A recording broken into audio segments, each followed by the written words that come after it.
cuadrantes.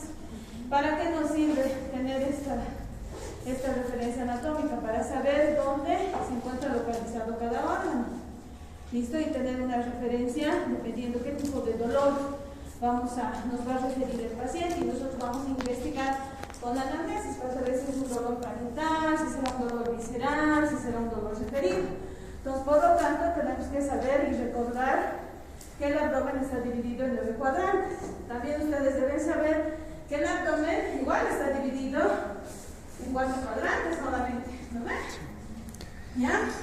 La clasificación de los cuadrantes más utilizados o los que más conocemos son estos 9, ¿no? El hipocondrio derecho, donde está el hígado, el epigastrio, donde está el estómago, parte del hígado, el hipocondrio izquierdo, donde está el estómago, está el vaso, parte del ángulo del colon, ¿no? Los flancos, que son los cuadrantes medios, flanco derecho, mesogastrio, flanco izquierdo, generalmente están los intestinos, ¿no? Como ustedes están viendo, intestino grueso, intestino delgado, y abajo los cuadrantes inferiores, la fosa ilíaca derecha, el hipogastrio y la fosa ilíaca izquierda, ¿no? Que el contenido en las fosas ilíacas varía, ¿no? Si es varón o si es mujer. En cuanto a la anamnesis, ¿por qué es importante? En relación al aparato digestivo es importante porque la anamnesis nos va a servir para ya dar el 80% de nuestro diagnóstico en relación a la enfermedad por la cual está viniendo ese paciente. Entonces, si nosotros hacemos una buena anamnesis, vamos a tener ya gran parte de nuestro diagnóstico, ¿no? Obviamente que tenemos que completar con la parte del examen físico, ¿no? ¿Listo? Como les decía, ¿no? El 80% ya nos va, con el interrogatorio, nos vamos a poder diagnosticar ya las patologías, ¿no? Y con, obviamente, el examen físico, los exámenes complementarios, vamos a descartar o no una patología. ¿Qué es importante? ¿Qué síntomas son importantes cuando hablamos de patologías a nivel abdominal? El dolor, como cualquier otro sistema de nuestro cuerpo, el paciente siempre va a venir a nuestra consulta por dolor. Igual va a pasar cuando existe algún problema a nivel abdominal. El dolor. ¿Qué más? ¿Por qué más viene el paciente? Por los trastornos de la evacuación. ¿Cuáles son estos? Las diarreas y el estreñimiento o constipación, ¿no es? Principalmente en los niños, las diarreas, siempre, la gran mayoría, ya sea por una causa bacteriana, viral, parasitaria, siempre. Y las hemorragias digestivas, que generalmente son complicaciones, y esto en quiénes, los adultos, las personas adultas, ¿no? Las hemorragias digestivas ya sean altas o ya sean bajas. Y siempre, cuando hacemos la anamnesis de patologías del aparato digestivo o patologías abdominales, tenemos que preguntar sobre la comida. ¿Qué ha comido? ¿Cuándo ha comido? ¿Cómo es su dieta? Es importante, porque nos va a orientar a una patología. ¿Listo? Por eso es importante la anamnesis. Ustedes saben que dentro de la anamnesis es importante los antecedentes personales, ya sean patológicos, no patológicos, familiares. Es importante saber. Eso no quiere decir que cuando hablamos de edad, no quiere decir que algunas patologías siempre van a ser de niños, otras siempre de adultos. Y un niño no puede tener una patología de adulto, puede darse el caso, pero sí, obviamente, por la frecuencia nos va a orientar, ¿verdad? Pues si es un niño, si es adolescente, si es un adulto mayor, si es un joven. ¿Listo? En cuanto a niños y adolescentes, lo más frecuente que han debido ver y escuchar y van a ver cuando hagan sus rotaciones en los hospitales, las apendicitis. Lo más frecuente, lo más común en cuanto a afecciones en niños y adolescentes. En los adultos jóvenes, las úlceras gástricas, las gastritis, los reflujos gastroesofágicos son ya problemas debido a que están sometidos a personas también al estrés o que ya tiene alguna patología y por lo tanto recibe algún tipo de medicación, por ejemplo. ¿Listo? Ojo, pero eso no quiere decir que un niño no tenga gastritis. Por ahí en la casa el padre o madre tiene gastritis, el niño comparte los alimentos mal lavados, qué sé yo, de la mamá que está con una gastritis y lo puede contagiar al niño, pero no quiere decir por eso que es exclusivamente de adultos y ese niño no puede atender la patología. Cuando hablamos de ya personas adultas de entre 40 y 50 años, los problemas de la vesícula biliar, las colecistitis, lo más común en mujeres. ¿Listo? En los adultos mayores, complicaciones complicaciones de patologías que les haya nombrado, gastritis, úlcera, si no se tratan, no son curadas, puede darnos origen a un cáncer, ¿no? Lo más común. En las patologías mayores de 60 años y cuando está asociado a pérdida de peso, pérdida de apetito y demás, siempre pensar en algún cáncer, ¿no? Y especialmente si no hemos tratado alguna enfermedad, ¿no? En cuanto a la raza, ¿no? Las mujeres, generalmente se habla de estreñimiento, esto es raza y sexo por si acaso, del estreñimiento. Para las mujeres siempre es un poco más dificultoso, ¿no? El poder hacer defecar o miccionar. Entonces, por ese motivo, siempre hay un poco más de pudor, entonces la mujer tiene tendencia siempre a aguantarse. Cuando se aguanta para ir al defecar, muchas veces se produce un estreñimiento. ¿Listo?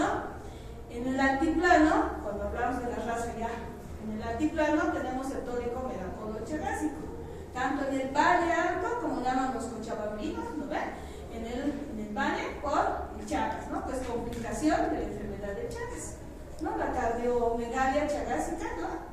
Y el veracolo chagásico, ¿listo? Entonces, propio de un lugar, ¿ya?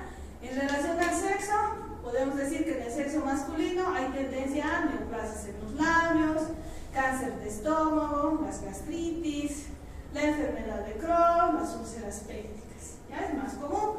Diferente a lo que pasa en el sexo femenino, las colecistopatías, lo que les decía, ¿no? Los cálculos biliares, las colecistitis, las litiasis, el estreñimiento y las ictericias intrahepáticas, ¿no? Como consecuencia de las colecistopatías.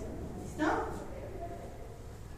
En cuanto a la profesiones que están sometidas a mucho estrés, gerentes, no sé, dueños de fábricas, en realidad casi todas las profesiones están sometidas a estrés, tienen tendencia a desarrollar úlceras, ¿no? Tanto gástricas como duodenales. El colon irritable también, ¿no? La sensación de entrar al baño cada rato, dolor abdominal sin una causa aparente y demás, porque esa persona está sometida a bastante estrés, ¿ya? Y en cuanto a otro tipo de profesión, la agricultura, ¿no? Tenemos otros pacientes que llegan del altiplano bastante, incluso del valle, cuando se cambian de lugar de residencia. Entonces, si ese paciente vive, por ejemplo, en una habitación y está en contacto en esa misma habitación, duermen sus ovejitas. Ellos son una pareja en la misma habitación, están en contacto con las heces fecales del animal, entonces ese animal por ahí tiene parásitos, entonces el olor, el estar en contacto con las heces y demás le pueden producir lo que son los quistes hidratídicos. Es una parasitosis, eso recordarán del segundo año, ¿no? Entonces, quistes que pueden localizarse tanto en el hígado como en el pulmón. ¿Listo? Muy bien. Seguimos, ¿no? En cuanto a las profesiones, las hemorroides, ¿no? Esto principalmente en aquellos pacientes que están constantemente sentados, ¿no? Las secretarias, los choferes, por ejemplo, ¿no? Aquí los choferes bastante, ¿no? Que pueden desarrollar obviamente hemorroides por el hecho de estar mucho tiempo sentados, ¿no? No hay una buena circulación a nivel de la región anal, lo que les va a producir la presencia de los hemorroides. ¿Listo? Y obviamente la cirrosis hepática, ¿no? Por contacto con alguna sustancia, dependiendo si trabaja en alguna fábrica, puede darnos origen a cirrosis hepática, ¿no?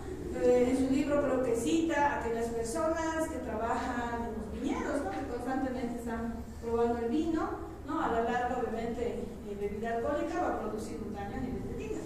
¿Listo?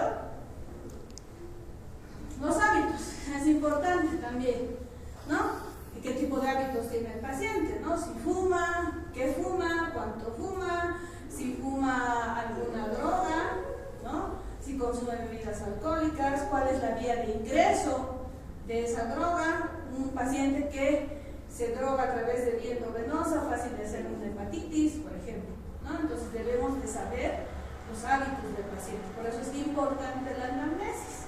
¿Listo? Tenemos que saber, como dice aquí en la diapositiva, la cantidad, ¿no? Cuánto fuma, si fuma, qué droga, cuál es la droga que fuma, en qué cantidad, tal vez está acostumbrado a drogarse una vez a la semana, qué sé yo, para su estrés, para manejar el estrés, para ser capaz de realizar con mayor eficiencia sus actividades, no sabemos, tenemos que preguntar, todo eso nos sirve, ¿no? La regularidad, ¿para cuánto tiempo? Los hábitos, importante los hábitos alimenticios. ¿no? No es lo mismo comer saludable, ¿no?, a comer como se ve aquí en las diapositivas, ¿no?, todo a base de carbohidratos, ¿no?, porque aquí es carbohidratos, ¿no? La clase y cantidad, por eso es importante saber del paciente, ¿no?, cuántas veces al día consume sus alimentos. Lo ideal es consumir 5 veces al día, ¿no?, desayuno, su merienda, almuerzo, merienda, y en la tarde su cenita. Si no hay merienda, su té y su cenita. ¿Listo? Más allá de las 7 de la noche u 8 como máximo no se recomienda consumir los alimentos, porque de acuerdo a lo que nosotros vayamos a consumir, la digestión también se hace más lenta o se hace más rápida. ¿Listo? Entonces estamos acostumbrados aquí en Bolivia generalmente a que después de ir a una fiesta, a ver qué se hace. El día siguiente, después de consumir bebidas alcohólicas, más comida, que hacen, comen su fricasé más su cerveza. ¿Ven? Fácilmente con este antecedente de que el paciente nos haga una pancreatitis. Le estamos dando mucha comida grasa, ¿no? Mucha grasa le estamos dando a ese intestino, ¿no?, a ese hígado para procesarlo, digerir, igual al estómago. ¿Ya? Muy bien. Generalmente un plato de comida debería ser dividido en dos. La mitad de nuestra comida debería ser más a base de verduras. La otra mitad se tiene que dividir en dos, donde tendría que entrar el carbohidrato y la proteína. ¿Listo? El carbohidrato generalmente no se recomienda mezclar papa con arroz, fideo con yuca, no sé, chuño con arroz, como estamos acostumbrados a hacerlo. Y eso se hace en la gran mayoría del país, estamos acostumbrados a mezclar así, cosa que no debería ser. ¿Listo? O es papa o es una porción de arroz. Listo, nada más. ¿Listo? Y nuestra porción de proteínas tendría que ser solamente un pedazo de carne. Generalmente el trozo debería ser del tamaño de nuestra palma de nuestra mano. ¿Listo? ¿Ya? ¿Qué es proteína? Todos los tipos de carnes, ¿no? Desde carne blanca, pescado, pollo. ¿Listo? Hasta la carne roja. Importante saber en los adultos mayores si es que consumen algún medicamento. ¿Por qué? Porque si este paciente está polimedicado, fácilmente de que nos haga una gastritis medicamentosa. Entonces es importante saber. La gastritis, al igual que las úlceras, producen dolor de tipo dolor abdominal crónico. ¿Listo? Por el consumo de la medicación. Importante saber antecedentes patológicos, ¿no? Antecedentes de tuberculosis intestinal. Muchas veces paciente que ha tenido tuberculosis pulmonar, la bacteria, como va a pasar a la sangre, va a circular por el cuerpo. Entonces puede ir a localizarse a nivel del intestino y nos va a producir una tuberculosis extrapulmonar, una tuberculosis intestinal, por ejemplo. Importante saber antecedentes quirúrgicos, si ese paciente ha sido operado o no. ¿Por qué? Porque nos puede producir adherencias. Es una adherencia, son como tabiques, que eso van a ver en cirugía y seguramente les van a explicar, que son como tabiques, como puertitas, que hacen que algún órgano u otro se vaya pegando. Por lo tanto, por ejemplo, haya un mal movimiento de los intestinos.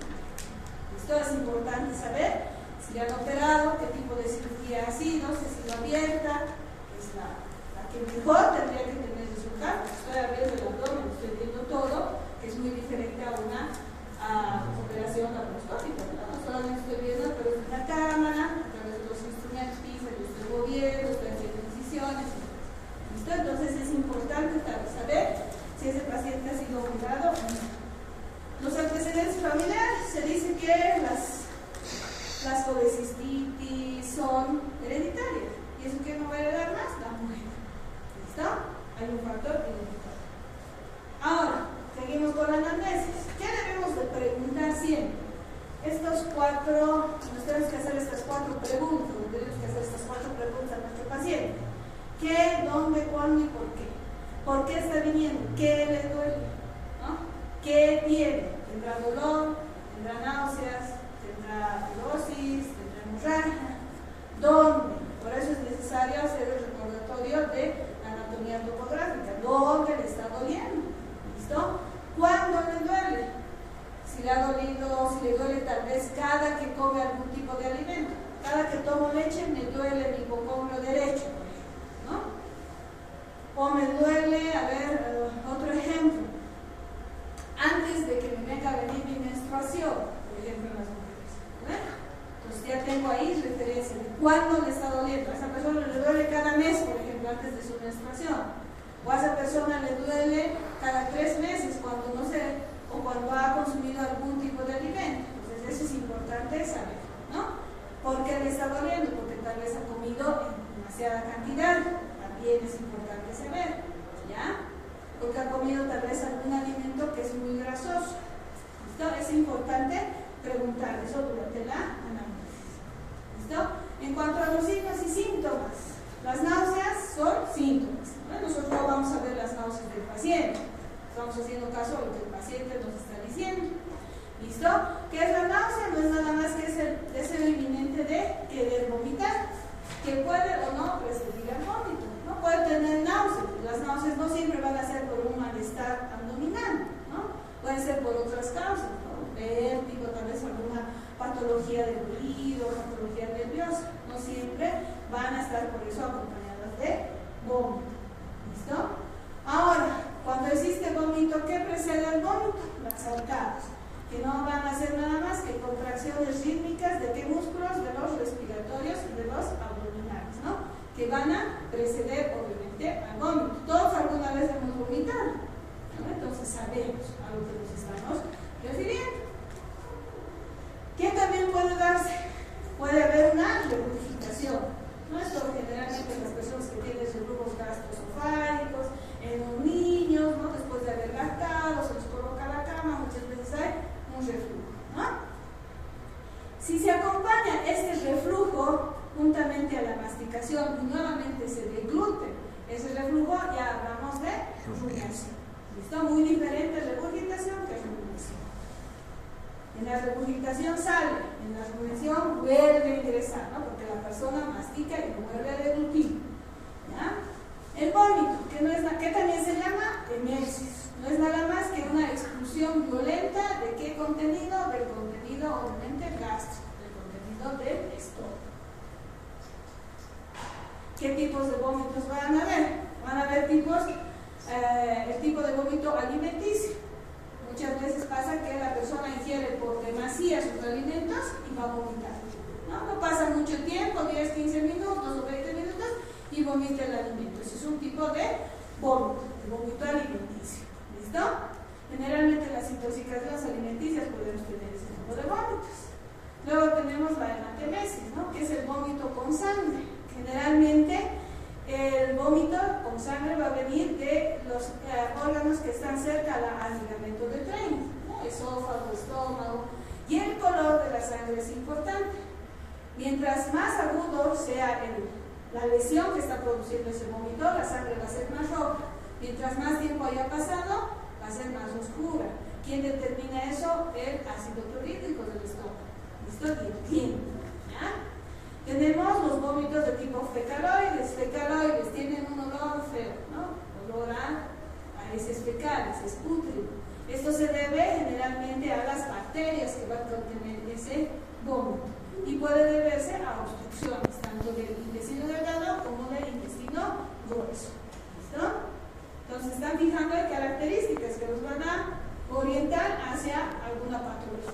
Luego tenemos los vómitos biliosos, ¿no? Que es generalmente por reflujo duodenal, que va a ser de sabor amargo, generalmente amarillo, puede ser incluso verdoso, ¿ya? Y los vómitos porráceos, ¿no? Generalmente por daño de la mucosa, ya sea del estómago, del esófago, del duodeno, o sea, del intestino delgado. De acuerdo a los vómitos, pueden ser matutinos o que van a pasar más de una hora, como pasa en la gastroparesia. Los matutinos generalmente en las mujeres embarazadas, ¿no? Entonces, usted algún familiar embarazado, sabemos que a veces hay frecuencia, especialmente en el primer trimestre del embarazo, la presencia de vómitos, ¿no? Náuseas y vómitos, ¿no? Y la gastroparesia, que es una alteración en la musculatura del estómago. Entra al estómago el alimento, está por el lapso de media hora, una hora y media, e inmediatamente existe el vómito. ¿Por qué? Porque el músculo, como se ve aquí en el gráfico, no está trabajando de forma adecuada. ¿Listo? ¿Qué síntomas pueden estar asociados al vómito? El dolor, el adelgazamiento, la pérdida de peso, los vértigos, como les decía. Por lo tanto, no todo vómito también es exclusivo de patologías abdominales. ¿Listo? Ahora, ¿qué nos puede producir? ¿Qué patologías nos pueden producir? En su libro tienen una lista enorme de patologías que nos pueden producir vómitos, ¿no? Desde patologías abdominales a las no abdominales. Las colecistitis, que es lo más común, la intoxicación alimentaria, si he comido mucho, qué tipo de alimento he comido, por haber consumido un alimento de hace 2 días, 3 días, y por más que esté en el refrigerador yo lo consumo, ya ha pasado, fecha de vencimiento pasada, me va a producir malestar abdominal. En caso de meningitis, por ejemplo, un ejemplo de patología nerviosa, la enfermedad de Meniere, un ejemplo de patología a nivel del oído, por ejemplo. La hiperemesis gravídica, en aquellas mujeres que constantemente van vomitando, pero que obviamente ya les va a producir alteraciones dentro, alteraciones generalizadas, ¿no? En vez de ir aumentando de peso, van a empezar a adelgazar, ¿no? Y constantemente van a estar vomitando, no toleran ningún tipo de alimento, su cuerpo no sostiene sus alimentos. ¿Listo? Entonces, ¿qué debemos de preguntar cuando hay náuseas y vómitos? El tiempo. La duración, si es agudo crónico, cuánto es la frecuencia, la gravedad, si tiene sangre, no tiene sangre ese vómito, ¿ya? La relación con los alimentos, si relaciono con algún medicamento, toma medicamentos, el paciente ya vomita, por ejemplo, ¿listo? La cantidad y calidad del vómito, ¿ya? Por ahí ha vomitado medio vasín, ¿no? O medio balde, esa persona ya se está deshidratando. Todo eso es importante para que yo le pueda dar un tratamiento a ese paciente. ¿Listo? ¿Qué síntomas van a estar relacionados? Como les había dicho, no solamente hay patologías abdominales que van a producir vómitos, ¿no? Si me dice ese paciente que tiene también mareos, que tiene vértigo, ¿no? Y que como antecedente ya ha sido tratado por una laberintitis, por ejemplo, pues ya me está orientando a un diagnóstico. ¿Listo? ¿Ya? Y determinar qué síntomas existen para su modificación, ¿no? Tal vez la misma postura, ¿no? Por ahí es un reflujo que me va a producir vómito, entonces hago que mi paciente se siente, que no existe ese reflujo que le va a estimular al vómito, por ejemplo, ¿no? Tengo que ver qué cosa me puede ayudar para que no se presente ese vómito. ¿Listo? Ahora, el dolor, como les había nombrado anticipadamente, ¿no? El dolor, cuando hablamos de dolor abdominal, nos referimos a que puede ser un dolor visceral, un dolor parietal o somático y un dolor referido. ¿Listo?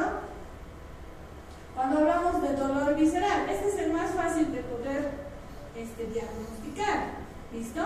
¿Por qué? Generalmente se va a localizar en un órgano hueco, ¿no? El intestino, vesícula biliar, alveolo biliar, ¿no? Es bien localizado, o sea, fácil de que nosotros nos demos cuenta qué órgano es el que nos está produciendo ese dolor. ¿Listo? ¿Por qué se produce el dolor? Porque va a haber una contracción de las paredes de ese órgano hueco, entonces nos va a producir el dolor, ¿ya?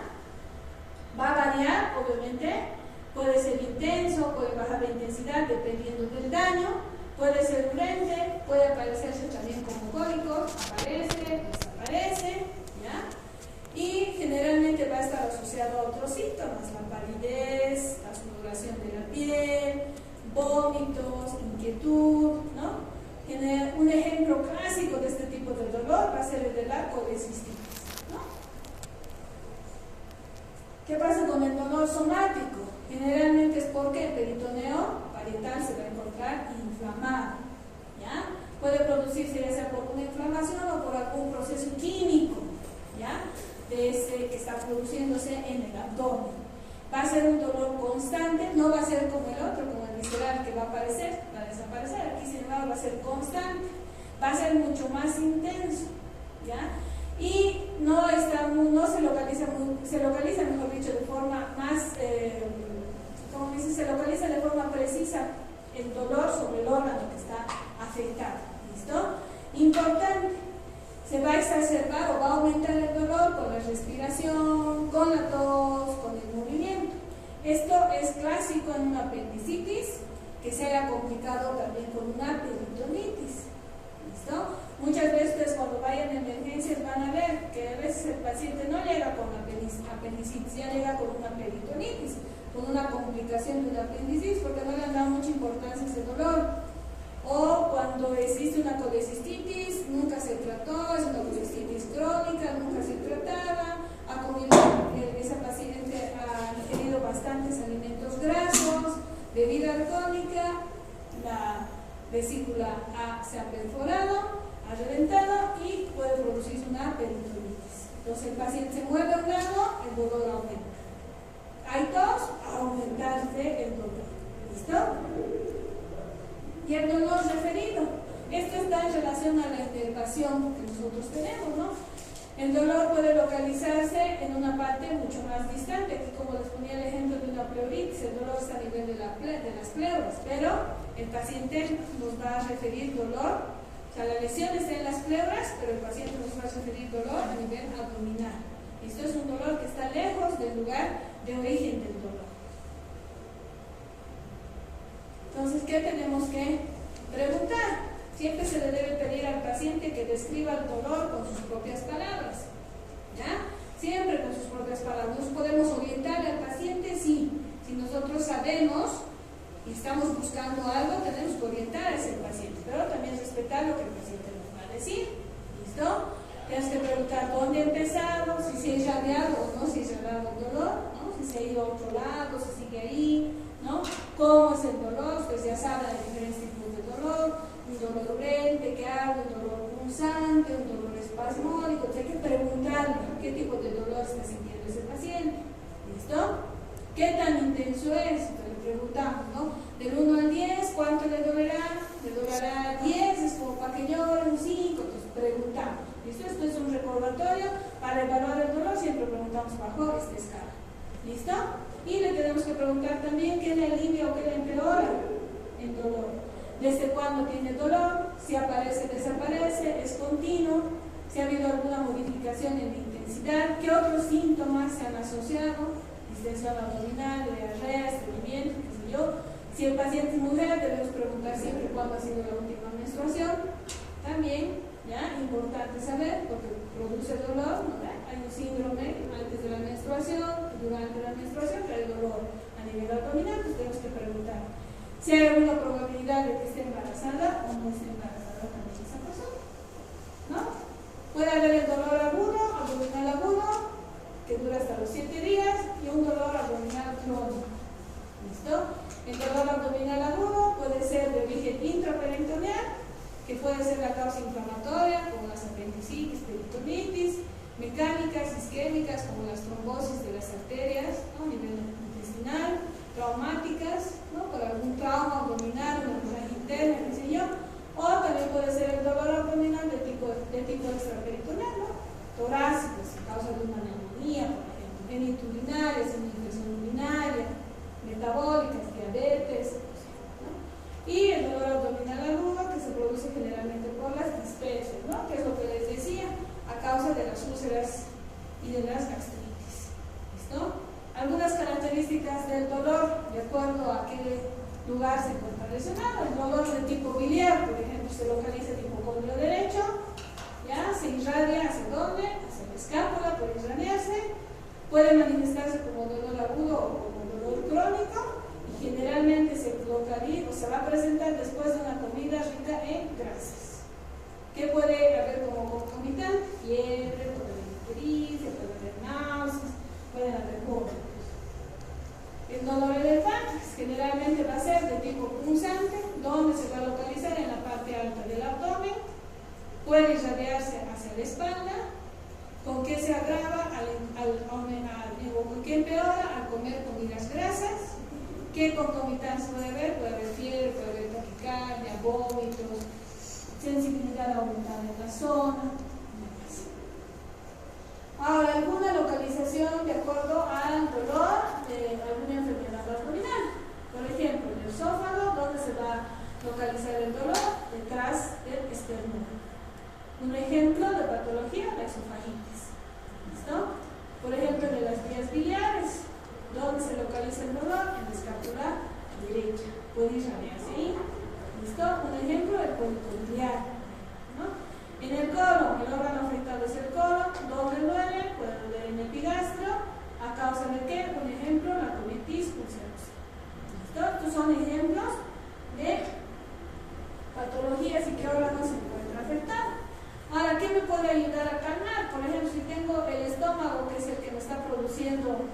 el malestar, está alterado el estómago, me produce una distensión gástrica. ¿Qué me puede aliviar? Los eructos, ¿no? Si yo tengo el abdomen distendido, entonces el eliminar gases hace que esa distensión disminuya. ¿Listo? Otro ejemplo, por ejemplo, la peritonitis. ¿Qué órgano está afectado? El peritoneo. Si yo a mi paciente le pido que flexione las rodillas, hago que calme el dolor o por lo menos disminuya la intensidad de ese dolor. ¿Listo? Esto lo van a revisar, le voy a pasar a su compañero. Otro síntoma es la pirosis, ¿no? Como se ve aquí en el gráfico, es la sensación de ardor o quemazón, donde a nivel retroesternal. ¿Listo? Que puede ascender hacia dónde, hacia el cuello, hacia la garganta. ¿Listo? ¿Puede aumentar con el decúbito? Sí. Si yo me echo, tal vez esa pirosis va a aumentar en cuanto a intensidad, incluso en localización. ¿Listo? Refleja que un estado inflamatorio de la mucosa. La mucosa está inflamada, ¿no? ¿Qué debemos de preguntar en la disfagia? ¿Cómo debemos de evaluar? Primero, siempre la medicación, ¿no? Si es especialmente un adulto mayor, preguntar la medicación. ¿Listo? Determinar si es una disfagia ya sea para líquidos, sólidos o sólidos y líquidos. ¿Ya? Es importante saber qué otros concomitantes hay, ¿no? ¿Qué otros síntomas más? ¿No? Establecer si la disfagia es el inicio, la duración, la frecuencia, dónde se localiza, factores que producen la disfagia, factores que atenúan y demás, importante saber. En cuanto a un síntoma, por ejemplo, vamos a ver a la diarrea. ¿Qué es la diarrea? Es la presencia de 3 o más deposiciones líquidas en un periodo de 24 horas. Entonces, en un día tenemos que tener de 3 o más deposiciones líquidas. Y obviamente siempre tomar en cuenta la frecuencia defecatoria de ese paciente. No todos tenemos la misma frecuencia, algunos entrarán al baño todos los días a defecar, otros lo hacen cada 2 días, otros en el día entrarán 3 veces al día, para ellos eso es normal, para otros eso no es normal, entonces siempre se debe tomar en cuenta la frecuencia. ¿Listo? Y el peso también es importante. ¿Esto en quién es importante? En los niños. ¿Listo? Cuando el peso de las heces ya es mayor a 200 gramos. ¿Cómo se clasifican las diarreas? En agudas, crónicas y persistentes. ¿Ya? Las agudas son de comienzo brusco, tienen una duración menor a 2 semanas. Las crónicas, una duración mayor a 4 semanas. Y las persistentes, entre 2 a 4 semanas. ¿Listo? Generalmente las agudas, como se ve acá, son de origen bacteriano, viral y parasitario. Esto principalmente en los niños. También, obviamente, en los adultos. Si tenemos una gastroenteritis, por ejemplo, ¿ven? Es igual, ¿no? Las diarreas agudas, bacterianas, virales y parasitarias. Las diarreas crónicas, ya por enfermedades de diferente tipo, ¿no? Algo está pasando en su fisiopatología de ese intestino. Puede ser inflamatorias cuando hay un daño en el epitelio o cuando existe alguna liberación de alguna sustancia proinflamatoria como la histamina, las prostaglandinas y demás. Las osmóticas, donde no se van a absorber los solutos, ¿no? Y como no se absorbe, lo que van a hacer es retener líquido. Entonces eso se va a eliminar. Como diarrea, ese es el mecanismo, ¿no? Las secretorias, donde existe un aumento en la secreción de los líquidos, ¿no? Y de los electrolitos. Las malabsortivas, con una alteración en el transporte de los electrolitos, por ejemplo, ¿no? Y la alteración en la motilidad intestinal, ¿no? El tránsito intestinal se va a encontrar alterado, por lo tanto la persona va a producir algún tipo de diarrea crónica. Entonces, ¿qué valoramos? Si existen otros síntomas, la duración de la diarrea, si el paciente está deshidratado o no, eso es importante, ustedes deben de saber. Ya le harán su signo de pliegue, de para determinar si está deshidratado o no ese paciente, determinar qué signos o síntomas acompañan, determinar qué factores están desencadenando esa diarrea. Lo contrario a la diarrea, tenemos a la constipación o estreñimiento, no es lo contrario.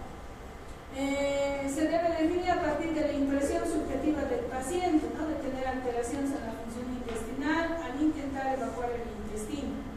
O sea, debo de preguntarle al paciente si le duele cuando intenta defecar, cada cuánto tiempo regresa al baño a defecar, eso también es importante. La frecuencia tanto es importante para la diarrea como para la constipación, es importante saber.